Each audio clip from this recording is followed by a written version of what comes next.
तो hello guys, आज की वीडियो बहुत ही इन्फॉर्मेटिव है। स्किप मत करना, पूरा देखना। बहुत ज़्यादा समय नहीं लूँगा आपका। आज मैं बताऊँगा आईबीएस और एंजाइटी का जो कनेक्शन है, जिसको लेके बहुत लोगों का सवाल होता है कि मतलब क्या आईबीएस से एंजाइटी होती है या फिर एंजाइटी होता है तब आईबीएस होता है। तो देखो, मेरे साथ जो घटा आज से 5 साल पहले, उसको मैं शेयर करने जा रहा हूँ और इस चीज़ से आप भी रिलेट करोगे। और अगर आपकी कंडीशन मेरे जैसी है तो फिर आपकी लाइफ पूरी तरह से स्पॉइल हो सकती है। हो सकता है इसको बहुत सालों तक झेलना पड़े आपको। अगर आप आज नहीं समझेंगे तो फिर दिक्कतें बहुत ज़्यादा बढ़ने वाली हैं। तो प्लीज़ कृपया करके इस वीडियो को पूरा देखो। तो चलो शुरू करते हैं। तो मैं आपको बता दूं कि मुझे नहीं पता था कि आईबीएस क्या है। मुझे ये भी नहीं पता था कि एंजाइटी क्या है, एंजाइटी किसको कहते हैं, आईबीएस किसको कहते हैं। मुझे तो सिम्टम्स आते थे जिसमें आंव आना और मरोड़ होना, गैस होना और बहुत ज़्यादा म्यूकस आता था। तो मुझे इस चीज़ के बारे में नहीं पता था कि इसको आईबीएस कहा जाता है या फिर ये एंजाइटी से होता है।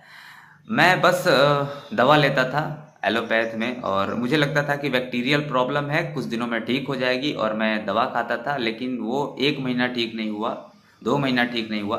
फिर मैं हॉस्पिटल बदलते गया, मैं अलग-अलग डॉक्टरों के पास गया।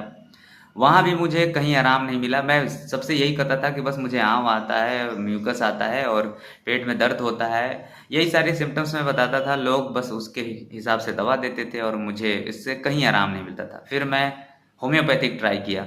होम्योपैथ की दवा मैं लगभग 6 महीने तक खाया। उससे भी बस आराम तो मिलता था लेकिन ठीक नहीं होता था कि पूरी तरह से मैं ठीक हो जाऊं। अब 6 महीना जब बीत गया, उसके बाद मुझे लगा कि ये चीज़ मुझे कहीं और दिखाना पड़ेगा, क्योंकि मुझे नहीं लगता कि ये कोई नॉर्मल सी प्रॉब्लम है।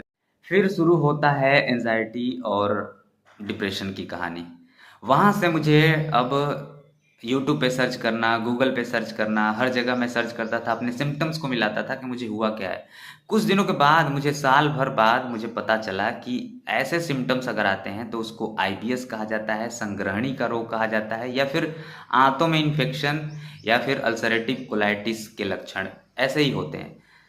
अब भाई साहब, मुझे डर लगना शुरू हुआ और ये डर इतना खतरनाक था कि मुझे एंजाइटी, इतनी भयंकर एंजाइटी हुई, इतना ज़्यादा चिंता होने लगा, इतना ज़्यादा मैं डिप्रेशन में चला गया कि मैं लोगों से बात करना छोड़ दिया, अकेले घर में रहना शुरू कर दिया। और मैं लोगों को देखता था और सोचता था कि यार, इतने अच्छे लोग हैं और मुझे क्यों ऐसा हो गया। और ऐसी कंडीशन को मैंने 2 सालों तक फेस किया और 2 सालों तक मुझे इसका कहीं इलाज नहीं मिला। फिर उसके बाद मैं ट्राई किया आयुर्वेद में। किसी ने मुझे बताया कि आप आयुर्वेद ट्राई करिए, अगर पेट की प्रॉब्लम है तो एक बार आयुर्वेद में दिखाइए। मैं आयुर्वेद गया और फिर उसके बाद मैंने दवाइयाँ ली, और सच बता रहा हूँ, आयुर्वेद से ही मेरे 90% सिम्टम्स कम हुए। जब मेरे सिम्टम्स कम हुए, मेरे पेट की समस्याएं थोड़ी सी कम हुई, तो मेरा एंजाइटी धीरे धीरे खुद ब खुद ख़त्म होने लगा। फिर मैंने शुरू किया एक्सरसाइज वगैरह और थोड़ा सा खान पान पे ध्यान देना शुरू किया। मैं बाहर की चीज़ें नहीं लेता था, घर पे बना हुआ खाना खाता था। उसके बाद दूध को मैं अवॉइड कर चुका था पूरी तरह से। दूध से बनी कोई चीज़ मैं खाता ही नहीं था।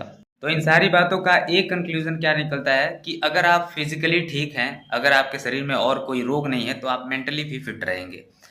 तो वैसे तो एंजाइटी के और भी कारण हो सकते हैं, जैसे कि बहुत कुछ लोगों को सदमा लग जाता है किसी चीज़ का, या फिर उनके लाइफ में कुछ ऐसी चीज़ें हो जाती हैं जिनको लेके वो बहुत चिंतित हो जाते हैं और उसके हिसाब से वो उसी दुनिया में रह जाते हैं, जिससे कि उनका पाचन क्रिया बहुत ज़्यादा प्रभावित होता है और आईबीएस जैसे लक्षण देखने को मिलते हैं। तो अगर इससे बचना है, इससे बाहर निकलना है, तो फिर आपको अपने फिजिकल हेल्थ पे ज़्यादा ध्यान देना होगा और लाइफ में चल रही कुछ प्रॉब्लम्स को आप इग्नोर करना सीखिए।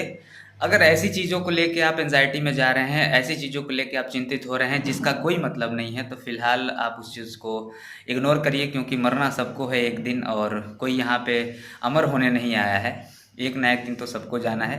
थोड़ा गरीबी में, थोड़ा अमीरी में, चाहे वो अमीर हो चाहे गरीब हो या फिर कुछ भी हो, चाहे जैसी भी सिचुएशन हो, जाना तो एक दिन है ही। तो इन सब चीज़ों को भूल के लाइफ को एंजॉय करना सीखिए।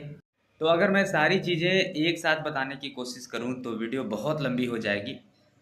आप चैनल से जुड़िए और आपको मैं धीरे धीरे करके आपको हर चीज़ बताऊंगा। और उसके बाद कैसे हमको खाना है, क्या डाइट प्लान होना चाहिए हमारा, कैसे हम नेवल डिस्प्लेसमेंट को ठीक करें, कैसे अपनी एंजाइटी को दूर करें, और आयुर्वेद में कौन कौन सी दवाइयाँ हैं जो हमको हमारी मेंटल कंडीशन के साथ साथ हमारे स्टमक, हमारे डाइजेशन की कंडीशन को भी ठीक करती हैं। वो सारी चीज़ें आपको मिलेंगी इस चैनल पे।